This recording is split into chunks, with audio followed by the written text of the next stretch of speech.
I am beyond tired at this point. I was up super early this morning after being up late doing the video last night, which you would have seen yesterday. Now this is going to be Tuesday's video. It's now Monday. Monday's is going up shortly, like 9 or something like that. It's about 20 past 8 right now. But I've been up since about 4 a.m. this morning because I had a very busy, very exciting day out in the cold in Newcastle, which is something that'll be revealed end of the month. But really exciting opportunity for me to take part in. Super excited to share it with you guys. Not really anything esports related, to be honest with you, but it was a good opportunity for me and something really fun. However, today we are talking about the final pool that we haven't spoken about yet. And first and foremost, I do actually want to apologize about last night's video if it was poor, because I said I had a few issues with my PC, well, with the electric in general, where everything just shut down and I lost all the research that I've done. So I didn't have time to do the research for everything tonight as well, because I'm flying to Columbus tomorrow morning. My flight is at 6 a.m. I've got too much to do, so I didn't have time to do all the research again for yesterday's video. However, I hadn't had time to do research for this day's video, which is for Pool D. Of course, we are predicting, well, we're not predicting really positions. I put them in there, of course, where I think these guys will finish, but really what we're talking about is specific players on each team I feel that need to perform for this team to qualify for the Pro League. Now, this is an interesting pool. It has to be said. Although I would say it is really like cut up a little bit. You would look at it and it's quite easy to predict on the bottom and the top. I would say, of course, you look at it, you see Evil Geniuses and Red Reserve at the top. You expect them to finish top 2, no doubt. And then Movie Star Riders and Nation of Power at the bottom. You expect them to finish in the bottom 2. However, UYU, Mindfreak, and the Imperial are a bunch of teams that I am actually not too sure on where anyone's going to finish. I think all of them have got a decent enough chance to finish in 3rd, 4th, or 5th. It really just depends how they're playing on the day. But let's get into it. Let's talk about Evil Geniuses first. Now, Evil Geniuses seem to have been on the ascendancy a little bit here. And when I say a little bit, is their online performances have looked a little bit better. But one of the guys I really want to talk about who has really been on the ascendancy in his career the past 2 years is Royalty. He had a fantastic time on that Lightning Pandas lineup last year and is somebody who I have always sort of earmarked to do good things. And he seems to be doing that in this Evil Geniuses squad. Now, I just want to talk about their changes a little bit because Vicento has been added into this team in replacement of Saints. I'm not 100% sure if that's an upgrade, to be honest with you. I'd sort of put these two players on the same sort of level. I'm not 100% sure what went on. I think Saints might have wanted to leave or he's kicked and then they just really couldn't pick up who they wanted. I'm not too sure. Either way, I'm not overly enthralled with the Vicento pickup. I think it's a decent enough pickup, but not sensational. Either way, I do expect them to be top 2 in this group, and I think Royalty's consistency as an SMG is very important for that to happen. We've seen in World War II last year, he was a fantastic slayer, and in Vegas he put up some decent enough numbers over a 1. I think it was like a 1.1 or something like that. I should have had it open. I thought I wrote it down. Either way, he put up some decent numbers in Vegas. However, we need him to do it again. The rest of this team are solid, and I think, to be honest with you, they could even underperform and still finish in the top 2 in this one. I still think they beat UYU, Mindfreak, and Imperial, to be honest with you. Maybe one of the teams could cause some problems, but realistically, I expect EG to finish top 2 here. They did beat Red when they played them in Vegas, so it'll be something interesting to look at. Did they beat UYU, actually? Let's quickly check that. I believe they may well have done. Hold on 1 second. I should have wrote this down. Because obviously Red, UYU, and EG ended up being in the same group after UYU qualified through the last chance qualifier on the Thursday. Let's have a look. So UYU lost to LG, beat Red, and they did lose to EG. So EG have beat both Red and, of course, UYU, who are both in this group. So interesting for EG in that aspect. I think that they'll take some confidence into that. However, I feel as if the team I'm about to talk about next have definitely improved. But my player to watch from Evil Geniuses this week is going to be Royalty. Let's talk about Red Reserve. My guy to watch first and foremost is going to be Rated. I think he's just been Mr. Consistent, hasn't he? He consistently does his job. He puts up the numbers I need to do. He helps lead the team in a good direction and will not be afraid to call anybody out if they're not playing their game correctly or if something has went wrong. Now, the consistency is good. He put up a 1.04 in Vegas with recon, so no extra help getting kills, of course, apart from the seeing through wall shit. But it's a fairly solid KD for an AR, decent enough. Maybe would have expected a little bit more, but the rest of his team around him are the ones that need to hit form. We've seen Zero Bans and Scraps do it time and time again, and we know Joe is fantastic at his job. However, Rated's consistency is something that's going to have to be there again. It has to be consistent, of course, and if it is, we know the rest of the team can step it up. I did feel like Vegas was a wake-up call for them and a little bit of a blip in the grand scheme of things for them. I think that they are still going to be a top team this year. I still would put them in my potential top 4. I had them second for Vegas in my predictions as well, but that sort of went out the window. But I think that they definitely can hit the heights that we've seen them hit last year. They did have a slow start in Vegas, which is what I think realistically set them up to fail. Losing their pool matches, I think they only beat Heretics, and so they managed to not finish at the bottom, I think. Yeah, so of course they were in the same group. Yeah, okay, so they beat Heretics. Or did they beat them? They beat 3-1. So that's a game you obviously expect them to win, but at the same time, not an easy one. So I think after that is when they started to heat up and losers, but then it was just a little bit too late. They went out straight. Not a team I would necessarily expect them to lose to, but realistically, it's always possible. But I think if Rated can remain consistent, that Red Reserve will easily qualify within the top 2, and that will be job done, and then make sure that they again improve when we do eventually get to Pro League. I think this is an easy enough group for them to finish in the top 2, absolutely. So the player to watch from Red Reserve is going to be Rated. Now, let's talk about UIU. UIU were a team who, I mean, when we seen the play-in on the Thursday, obviously that was casted by myself and a few of the other guys over on the Open Bracket stream. They really impressed me, to be honest with you. They were one of these teams that clearly do have a lot of composure, because they were down against Imperial 2-0. Imperial were looking good. We're going to talk about them very shortly. They then brought it back to a 5th map. Imperial takes a 5-2 lead, and once again UIU come back. And one of the main reasons they did that was the performance of Skies. Now, UIU's S&D wasn't actually fantastic, to be honest with you, when I did just check it there before. I think it was like 1-5 or something. Obviously, their win against Imperial was not counted because that was in the play-in. And anything in the COD stats page, thank you to those guys, was only actually to do with bracket play and, of course, pool play.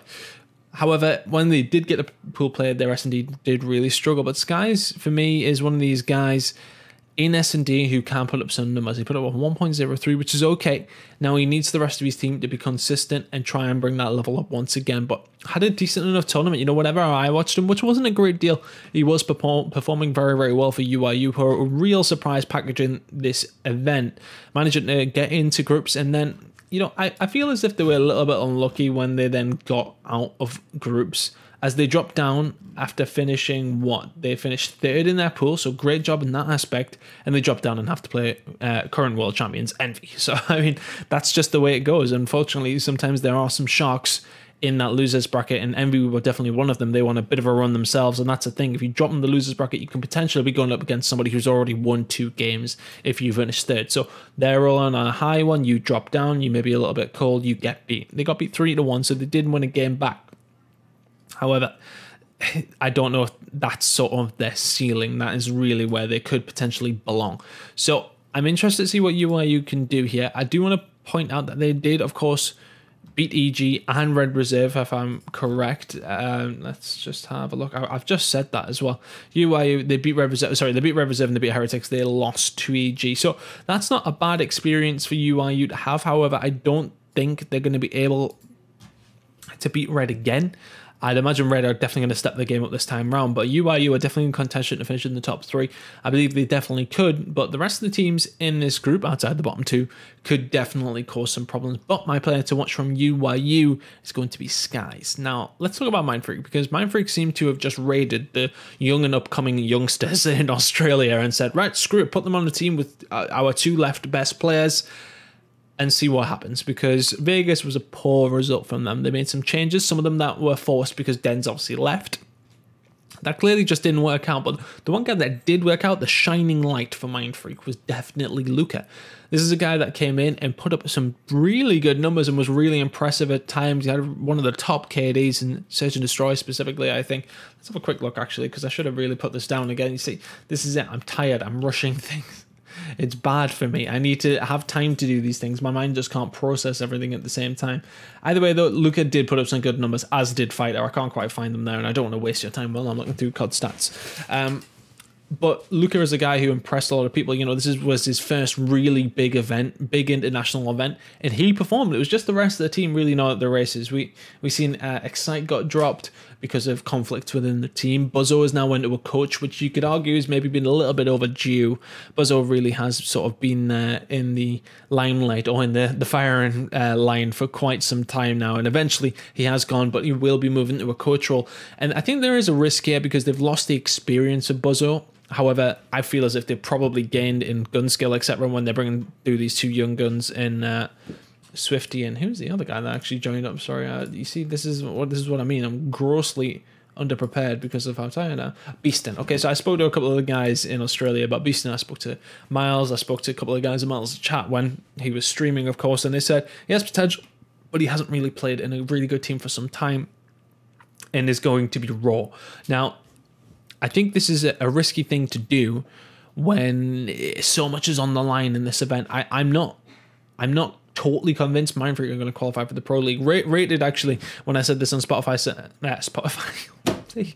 when I said this on Spitfire, said that he does believe that Mindfreak will qualify. And hell, I really trust the opinion of Rated. He's somebody who has pointed things out to me in the past, and I've then said the opposite to him and got it wrong, or I followed what he said and got it right. So he's somebody who knows what he's talking about, and he believes Mindfreak will qualify. However, I'm a little bit worried. However, if Luka can perform again like he did in Vegas, and the rest of the youngsters in that squad can take some experience from what he did and just play their game and just try to be as best they can and not let the pressure get to them, they've got a really good chance because they've got Shocks and Fighter in there who are very experienced teammates and very experienced teammates in the grand scheme of things in Australia, internationally. They can definitely help these two guys transition, but Luka is a guy who doesn't have that experience, and he needs to concentrate on himself because you've got two other new guys in there that the leaders are going to have to lend their experience to. Look at a very good event in Vegas, and I'm expecting the same again at the Pro League qualifier. So my guy to watch out of Mindfreak is going to be Luka.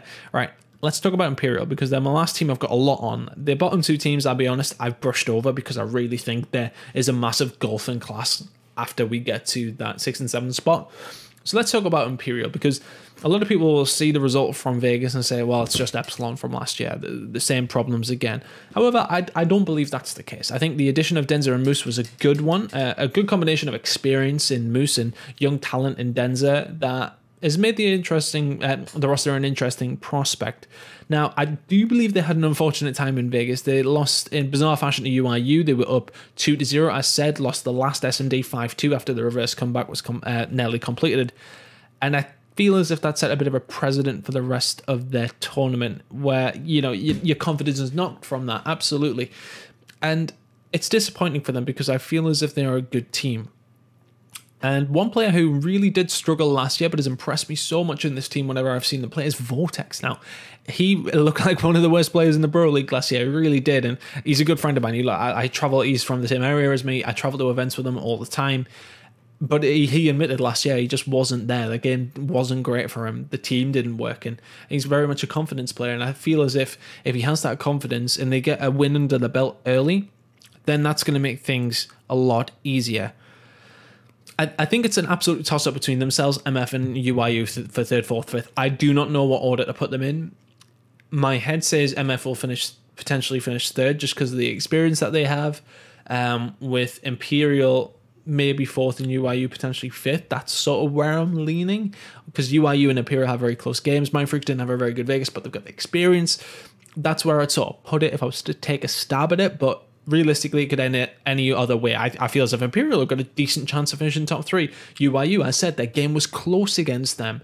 Mindfreak didn't have a good Vegas, so this is where Imperial could potentially do something. But I do believe it could be one of the closest parts of these pools is this Group D 3rd, 4th, 5th spot. It's really difficult to predict. The first two and the bottom two are super easy to predict. However, the middle of the pack is very, very difficult. But I feel as if Imperial, if they want a chance, we need to see some more performances from Vortex, which we did see a couple of in Vegas. We've seen flashes of it. If he can perform to that level consistently, And I feel as if this is like something I'm repeating myself. Everyone needs to be consistent. It's such a long tournament. There's so many games to play. Consistency is going to be super key for a lot of these teams. So my player to watch from the Imperial is going to be Vortex. Now let's move to Movie Star Riders. As I've put Sammy as their is probably one of the most experienced players as the player to watch, but I really do feel for them because I think this is, you know, I want to take my hats off to the Spanish community and those players because they've done so well to get so many teams in. They got Giants, Movie Star Riders, and of course Heretics in there. But realistically, there's only one team on everyone's lips from the Spanish region, and that is of course Heretics. I think that's as far as it stretches for any of them making a pro league. I feel as if Heretics have got a small chance, but Movie Star Riders and Giants, I really think are out of their depth at this point. I believe they've done very, very well to get this far, and the Spanish community should be proud of them. However, I just think this is where the class will show, and I just do not believe they'll be able to do anything. Sammy's experience, as said, could possibly be a factor in this one, but to finish even 5th in this group, I think would be quite an achievement. And then from there, they go up against a 4th place team out of one of the other groups. That makes things super difficult. It's going to be very hard for them to get much further than that, even if they do finish 5th, which I don't think they will. But my player to watch on Movie Star Riders, if they want to somewhat make a miracle happen, is going to be Sammy. Now let's move into Nation of Power, another team who I feel as if should be massively proud of themselves. They had over 100 seed in the open bracket, and they rattled through some really good European teams like Monaco, the Italian team, Domina, teams like that who've got experienced players on. These guys have not got experience. I mean, the card game pages don't even exist. These guys don't even have placements on here. I know nothing. Nobody knows anything about them. I mean, some of the American guys might, but as a European, I know nothing of these guys. And they did so well to finish where they did in Vegas. They made a great run. However, this is where it ends. This has to be where it ends. Maybe in the future they can potentially further themselves. We've seen potential from them, and this will put them on some team's radar, and maybe they'll move up. Maybe one of them will get picked up by one of the top 32 or top 48 teams, and then they can then try to move forward, or they could get picked up by a better team who doesn't qualify for the Pro League but has a good chance in the AM circuit. You know, you've got to look at these guys as potentials for the future, or maybe they could just work their way up. It could be just a flash in the pan, who knows, but I only feel like God himself can actually save Nation of Power and put them into the Pro League here. I don't believe it'll happen at all, but they've got to be proud of themselves. But this is where the journey does end for Nation of Power, I feel. But my player to watch for Nation of Power is actually just God, Jesus, whoever you follow, anybody that can definitely potentially help them, because right now it's going to be very difficult for them to do so. Guys, let me know your comments. Let me know what you think of these teams and who you think could be the potential catalyst for any of these teams. And I just want to rhyme off them again in case you've forgotten them. It's been a 17-minute video. So Evil Geniuses, I picked Royalty. Red Reserve, I picked Rated. UIU, I picked Skies. Mindfreak, I picked Luca. Imperial, I picked Vortex. Movie Star Riders, I picked Sammy. And Nation of Power, I picked a Divine Intervention, because that's what they'll need. As I said, let me know your thoughts in the comments below. If you believe my predictions for the group are completely wrong and you feel as if it could be really close-knit, I feel as if Evil Geniuses from Red Reserve are way above the rest of these teams, albeit we did see UIU beat Red in Vegas. I don't see it happening again. I think the class will shine through when it really, really does matter, if you're a Red Reserve fan, of course. But let me know what you think. I could be way off. Do you think Mindfreak are going to be better than I give them credit for? Do you think Imperial are really just going to be the Epsilon of last year? Let me know. But guys, I would love it if you could give me a like on the video as well. Subscribe if you haven't. Also, plenty of content being pushed out. If you haven't caught it all the previous videos for the previous pools will be down below in the description. I'll give you all that info so you can go and watch through and find out my predictions on which players I think are going to be influential for these teams. But that is going to be it, guys. I'm going to the Pro League Qualifier tomorrow. Thank you so much for all your support through all this content. I do believe it's helped me get another few mentions back and get a few more jobs and get a few more invites back to the CWL. I definitely think it's had a factor. So thank you so much for all the support. We're going to keep churning out the content. I'll be on Twitter. I'll try and go on the EGL Twitter as well if you follow us, and it's at EGL. You can check that down in the description below. You can check out my Twitter below. It's at CTUN_, and I will be bringing out some potential predictions throughout the week. I'm going to be really busy. The schedule for this Pro League Qualifier is massive, so my passport's ready. I'm ready to go. Anyway, guys, I'm gonna have to leave, get myself my bag ready, get these videos up, and we will see you next week when we get back. Enjoy the Pro League Qualifier, and I'll see you guys there.